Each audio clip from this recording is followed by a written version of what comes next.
Alright, greetings all. Welcome to another point 5 episode. Last we left off, I managed to beat off the, last invasion of, robots and reapers and stuff. I lost, a powerful shield guy that I sent over to the database, so that's a bit of a disappointment, but for the most part, it wasn't too bad, actually. So right now, I think this guy should probably be put back in on a sign to heal up. Same with this one.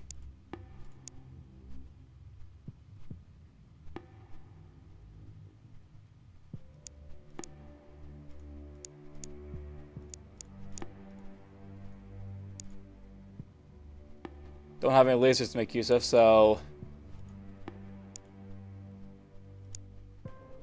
let's see here. I yet again need to get another shield guy for Alpha Base, which is a bit of a nuisance, but I did hire some soldiers before, so neither of them are going to be probably useful for it, actually. Never mind. Whatever. Put you in Charlie.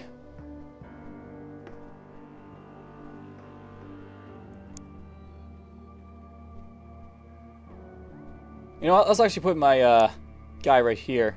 Heavy weapons dude.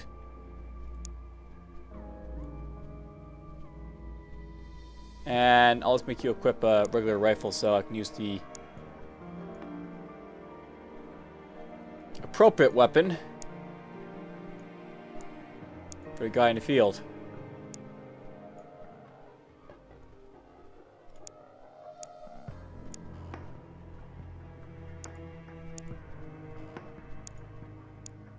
So boink.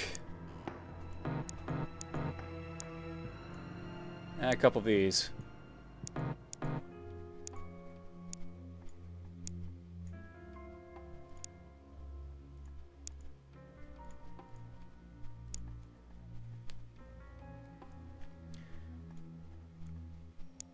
Stumbaton.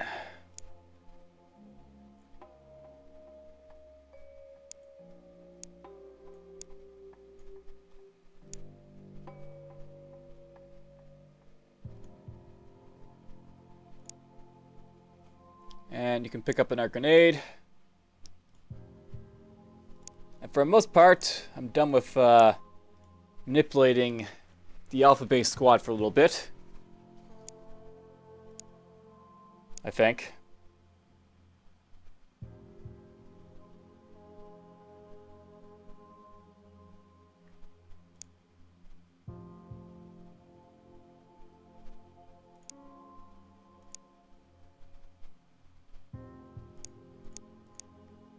I need to get another shield then for over here. Who have I got to hire? Do I have anyone who could be a decent shield personnel? That's not too bad. To be honest, this guy isn't too bad either. It's just kind of low to use. Actually, this guy's low to use too, but he's got decent other stuff as well.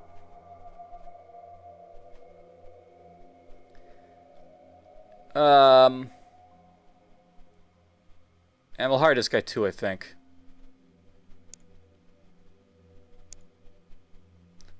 So we'll hire those guys, get them into my base. Hopefully get a shield for the Alpha Base. Over here I had a bunch of injuries. So you need to go back to unassigned. Unassigned.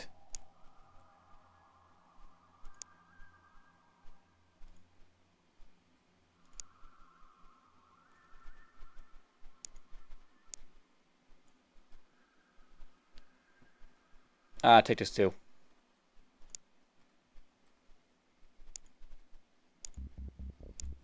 You can carry a laser, so do so.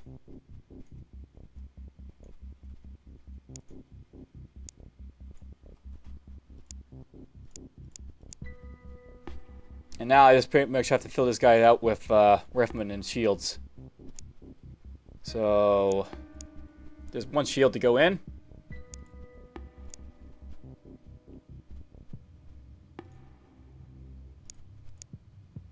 I don't mind having assault around, so maybe I'll do that too.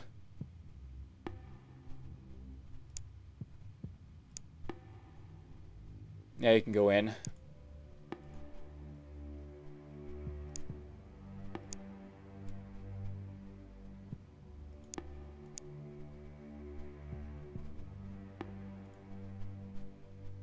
I might make this guy's shield. He's kind of terrible in health and all that, but actually looking at it, my shields die so damn quick. You know, just after shields go down anyways, it doesn't really matter to me anymore, I guess.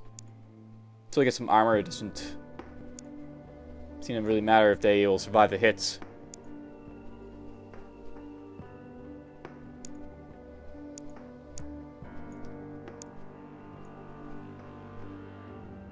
So do that, get this guy over there.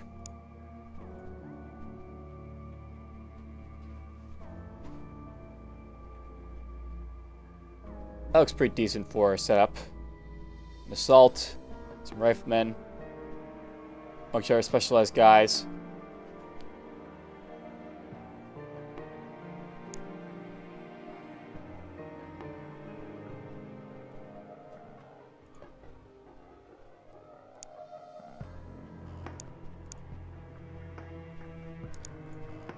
Actually, I'm going to switch around this guy, I think.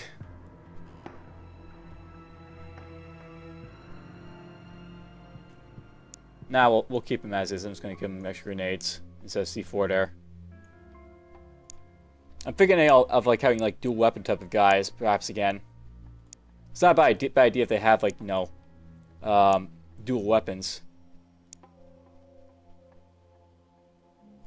Alright, something I need to do for both these bases, of course, is something I keep forgetting to do, and that's, you know, organize the dropships. I need to get,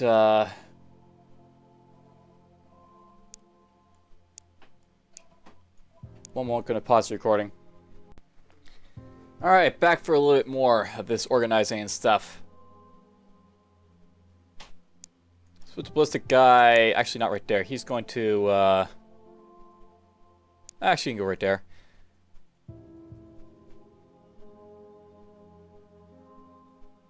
Gonna have the laser rifles sitting back here. All those guys up there. So that's gonna be the beta groups Charlie set up.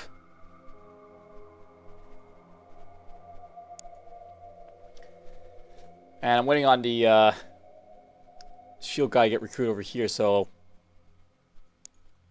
they're not exactly set up yet, these guys.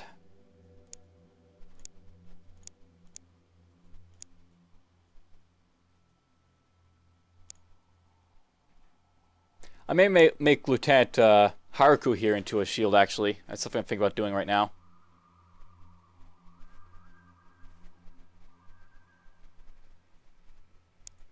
But, fast forward time, basically. Ah, good. The research from the stuff I basically uncovered. So the bomber UFO. The extraterrestrial bomber is a medium-sized UFO specializing in ground attack role.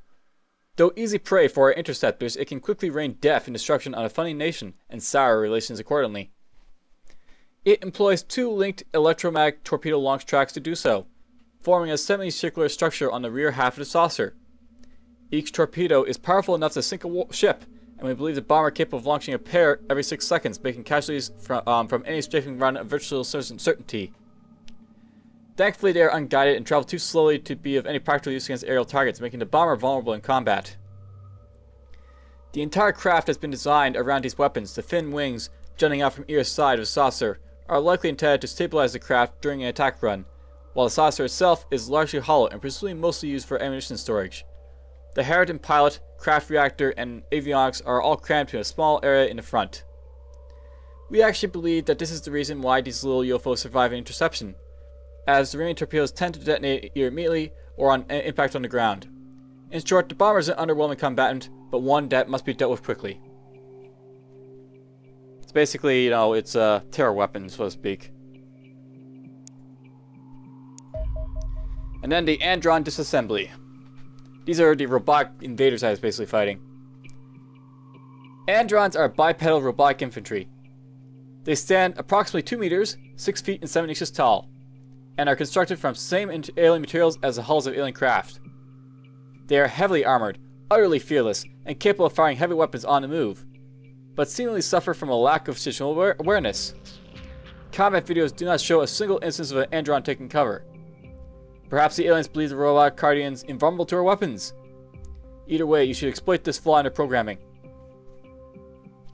The technology used in the recovered Andron is at once simple and complex. Design is elegant. An alien reactor is mounted within an armored component in the droid's torso and uses a branching cable running down the back of the torso to distribute power to the rest of the body. Each joint contains an array of powerful hydraulics and several motors, allowing fine control of each of the droid's robotic limbs. Though alien materials make this design more effective than anything we could create, the basic mechanical setup could be replicated using human technology with enormous difficulty. What human technology could never replicate is the complex network of sensors that fill almost every spare inch of the droid's internal space. We cannot even identify many of the instruments, but their collective role is obvious. Recording data on the droid surroundings and feeding it to the processing units encased in its metal skull. While it is an extremely effective combat unit, we have genuine questions over why the Andron exists at all. The parallels to organic life are obvious and clearly deliberate. It has a reactor placed where a living creature would have a heart, an electronic brain inside his armored head, even a powered distribution system that mirrors the nervous system of a living creature. I can see no compelling reason to build a bipedal combat robot at all. A wheel or track design would be more stable, faster moving, better protected, and present a smaller battlefield target. Is it vanity? Stupidity. Puzzling to say the least. So yeah, that's the objective analysis of the chief scientist on the Andron and its motorized abilities. And cool, the workshop's been created in the beta base. So this is something I wanted to do in beta base, is like have like a workshop here. And the process for doing this is just to make it so that I can create stuff over here now. So we're gonna hire some engineers, basically to craft like weapons and armor at this base for these guys. So we're just gonna hire as many as I can. And it'll cost me a lot, but whatever. Hire them. And when the engineers come in, I'll start making stuff with these guys. Probably start making some armor perhaps for these guys over here.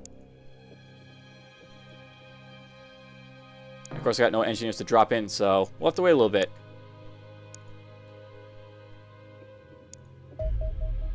And of course, the Reaper autopsy. The Reaper is a 6-foot-tall insectoid nightmare with chitin blades strong enough to pierce steel and a particularly horrific method of reproduction.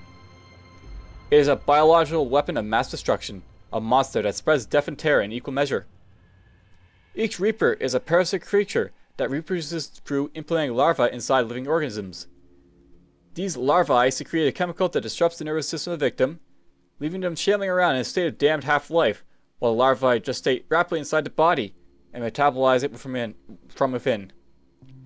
Within a couple of minutes, a fully developed Reaper will burst free from the remnants of the host and heads off in search of fresh victims, and a plausibly short gestation period to occur naturally, so presumably alien technology has been used to accelerate in some manner. In any case, this ability is highly troubling. The unfortunate host is likely to find the process unpleasant in extreme, and it potentially allows these creatures to multiply quickly on the battlefield. They are well adapted to the role of finding and infesting victims, possessing well-developed sensory organs and an ability to move across the battlefield with inhuman speed. Wiry but extremely strong, the beasts can easily generate enough force to penetrate personal armor with large blades protruding from the shoulders. These blades are actually hollow, containing a muscular tube that houses the larvae and neurotoxic fluid to inject into the victim once the blades have torn an opening in the flesh. A single attack is all that is required to reduce the victim to a hideous zombie, whatever personal armor they may be wearing. Despite this, these problem horrors have obvious weaknesses. A lack of ranged weapon and relative fragility of their chitin plates leaves them vulnerable if caught in the open or sighted at a distance. They also possess only rudimentary swarm intelligence, making them fiercely and difficult to suppress, but incapable of advanced tactics. This is a truer still of zombified hosts, which apparently still lumber towards the nearest target and attempt to club them to death with their swollen fists. So basically, yeah, it's like a zombie, but as, Sora says, it's basically like, it infests, like, your host creature, turns them into a zombie, and then they turn into a Reaper a little bit while later. So these guys are basically dangerous. And, like, all measures of, like, danger. And cool, Alpha Base got Soldier. Alright, so... the new Soldier...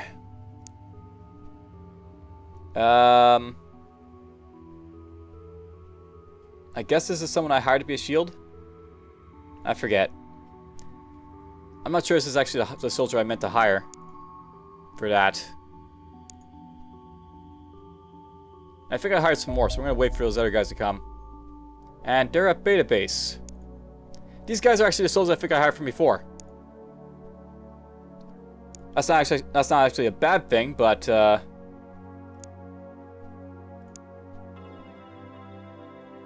see here.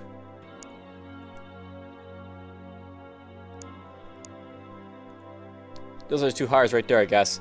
So this guy's good time units, weak health. I'm not exactly sure why I hired this guy. I guess he's just, really fast moving. Or girl, rather. I think I hired this guy to be a shield over here. I could certainly use another shield, I guess, over here as well, so that's what he'll be. It's a shield. And we'll give you a stun baton, because I feel like it, and a bunch of grenades.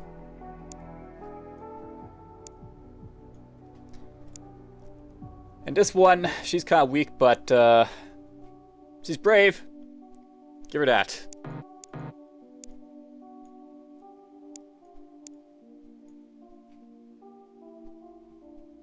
Actually, let's make her an assault.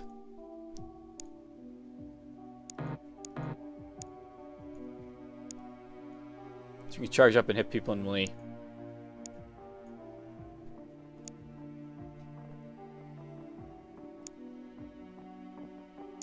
Alright, Alpha Base. This person has pretty good strength.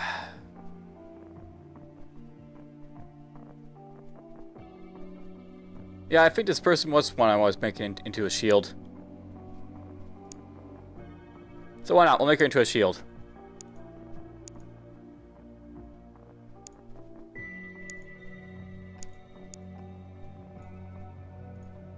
Them alien attacks are coming in fast and hard, so can't always expect that I'll have the attacks happen before my soldiers and other stuff get here.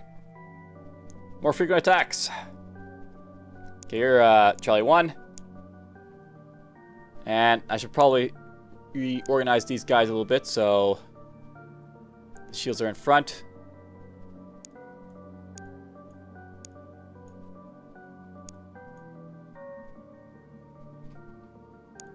Put a couple laser rifle guys back there to, do stuff.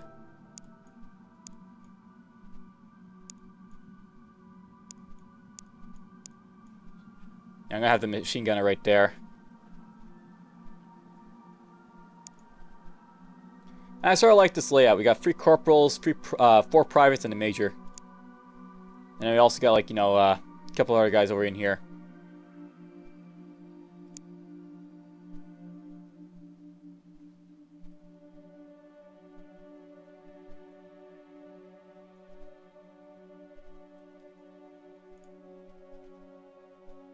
I still have a captain over here, at least.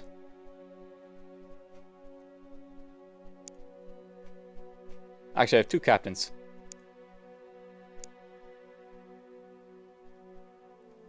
Alright, well, let's just speed up until we go do some research and stuff. How's my research going? Going fine. And once I get the research out of the way, hopefully the aliens won't attack before my other soldiers and stuff and workshops guys get here. There we go. There's the soldiers I hired this time around.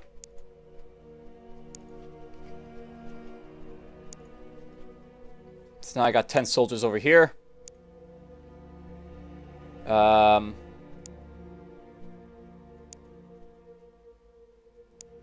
guess this was like the guy's plan to make into a shield. Kind of slow, but whatever. I need to have another shield guy over here, so we'll get one of these guys to be a shield.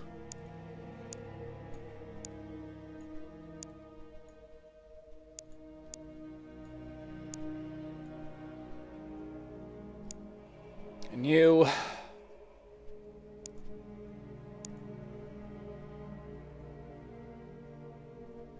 I think I was going to make this person a Rocketeer, perhaps.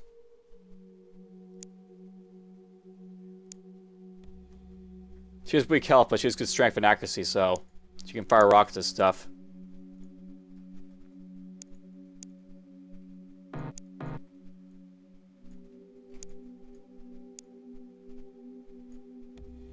That's going to really kill the TUs a little bit, so take one of those off.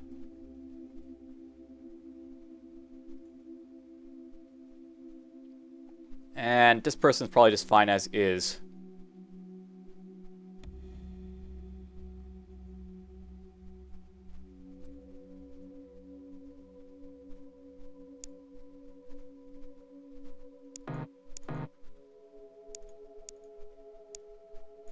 Drop a couple grenades here.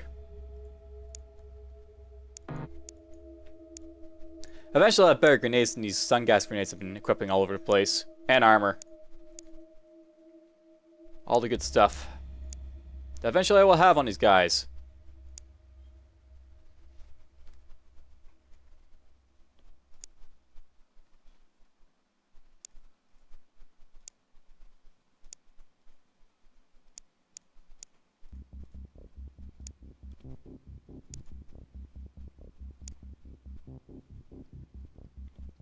Should probably hire another guy to have 10 souls over here as well. All these guys are nice and healed up. Very nice.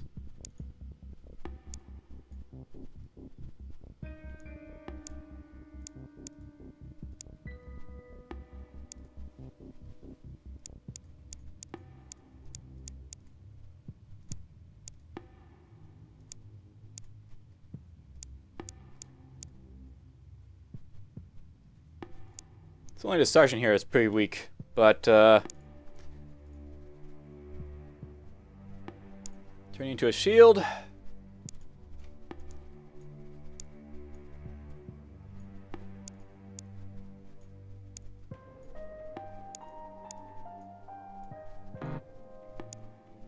He's ready and willing when he needs to be.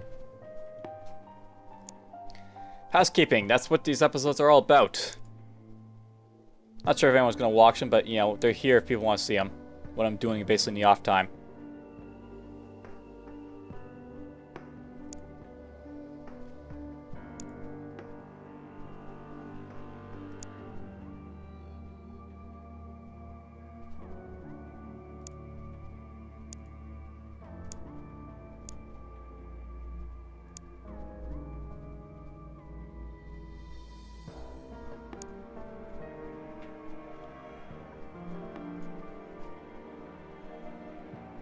I'm looking at these guys and I see only one assault on this base.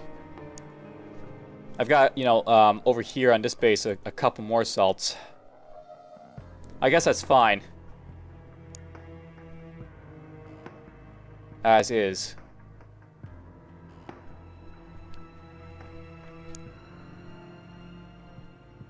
Let's see if I can get another heavy weapons guy at this base. Or anyone else who's decent to hire. That might be a good heavy weapons guy right there. That's a nice sniper right here. Maybe get both those guys. I'm almost at the maximum capacity for soldier at this base, but that's fine. If I filled out the maximum capacity, it means that, you know, if the base gets attacked, and these bases can be attacked, there'll be like a guy here to, extra guy here, basically.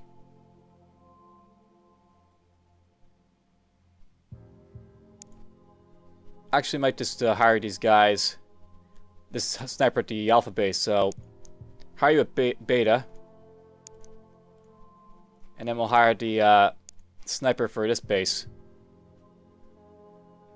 That guy just popped up, and he's not too bad.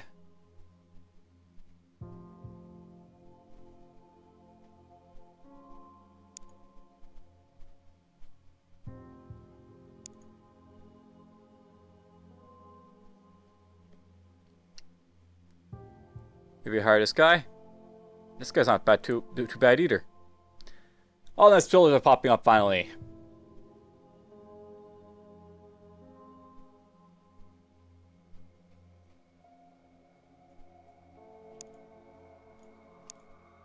So this guy.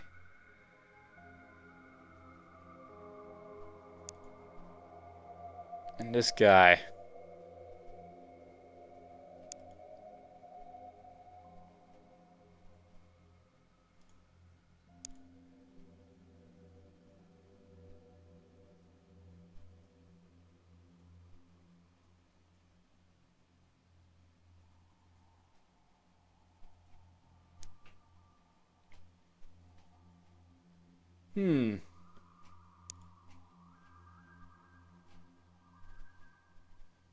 When all the nice soldiers pop up all at once.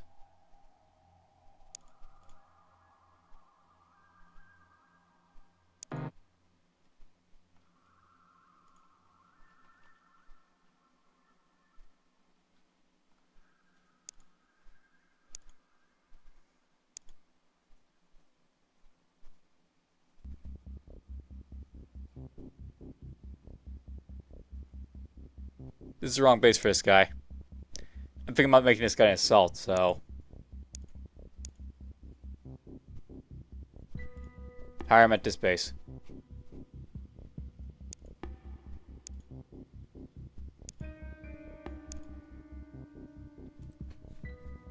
And...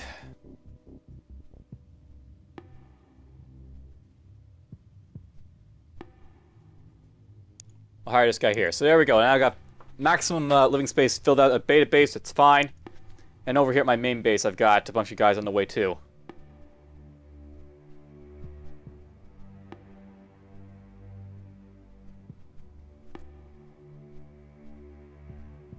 How many guys would that be? Beta base is going to have 15 engineers, and then we'll have 20 spaces for soldiers. And then over here at alpha base, I should probably have like 20 soldiers or more.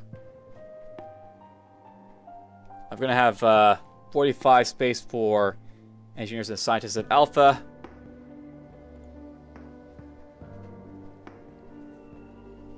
I've got 2 living cores, I think.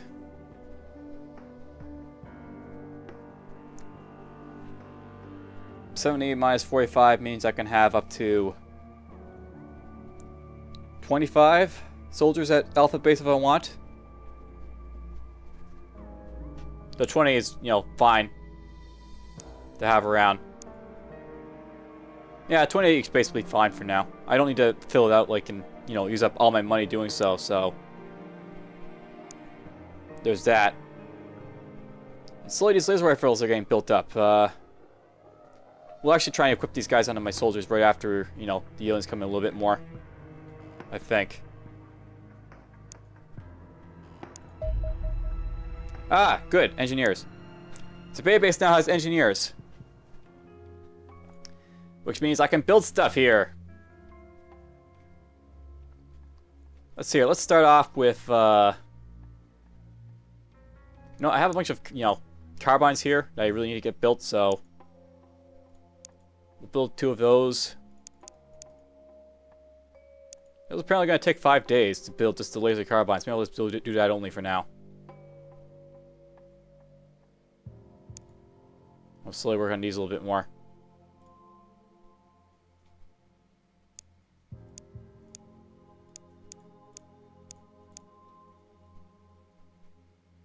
And kind of think about, you know what, let's just stop building these all right here. We're just going to build 1 more laser rifle and then go from there.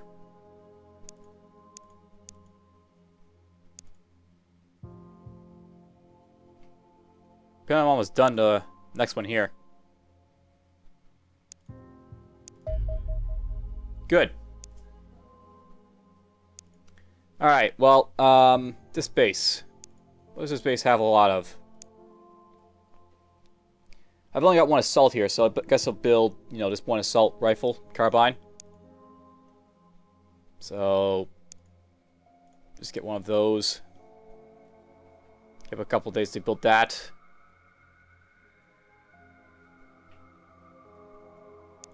I got enough laser rifles and stuff to go around over here, so...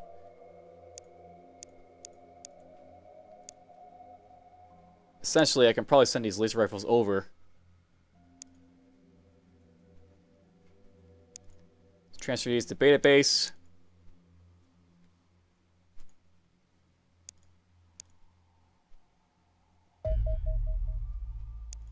Alright, cool.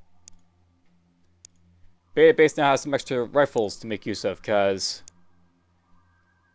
that's a good thing. Except, there's only 2 riflemen currently equipped here. Which isn't necessarily bad, but...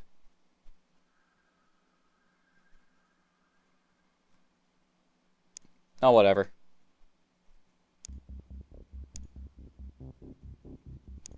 You're gonna get a laser weapon.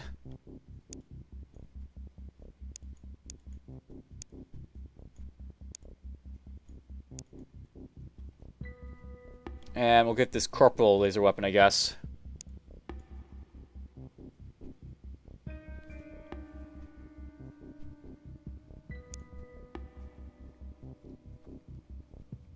We're gonna actually unassign this guy until I have carbines already, so...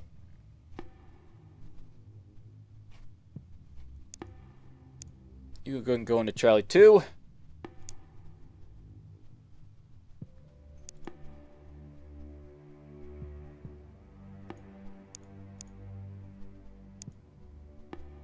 And that's pretty much all fine over here.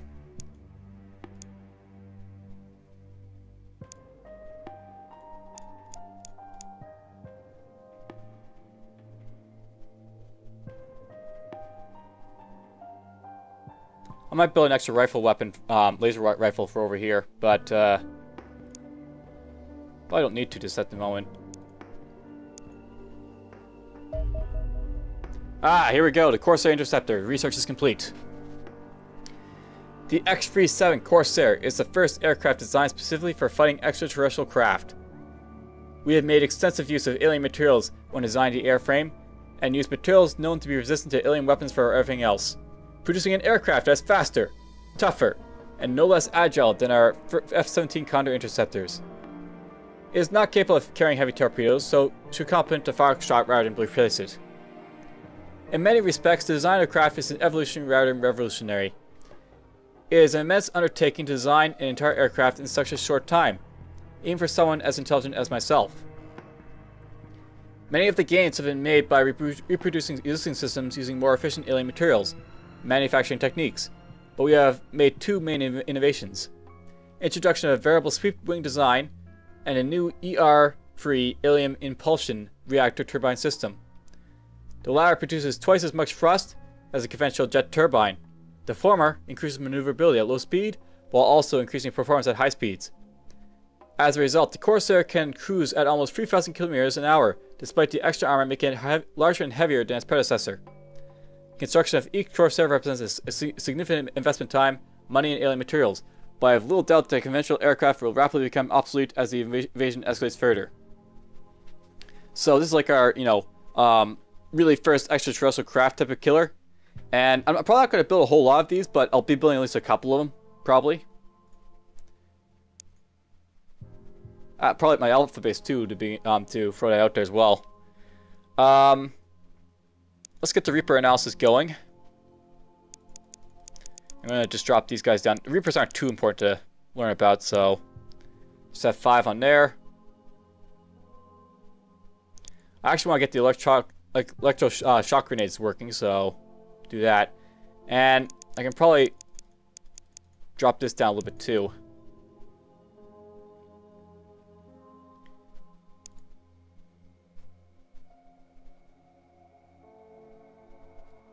There's the buzzer jumpsuit. That might be worth going for, but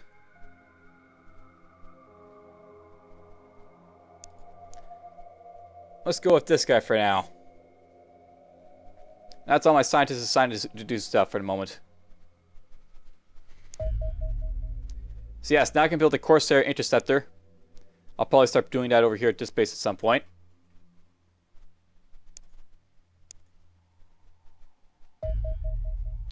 And laser carbine is finished at my base. So excellent. This guy can now use an appropriate weapon. Carbines fire 3 pellets per shot, giving them a very high potential damage. However, they are inaccurate and rely on short range. So bump. And bump and bump. Take that off. He's a killer. These guys are healing up nice and fast. Alright, I'm tempted to start building a Corsair right now, so that'll be done in 8 days, and I'll have a, a nice little Corsair to make use of that alpha base. And it looks like the UFOs are coming. Alright, well, next time I'll basically pick off with another bunch of UFO invasions, I guess. For now, that's it for this filler episode, or in-between episode, rather.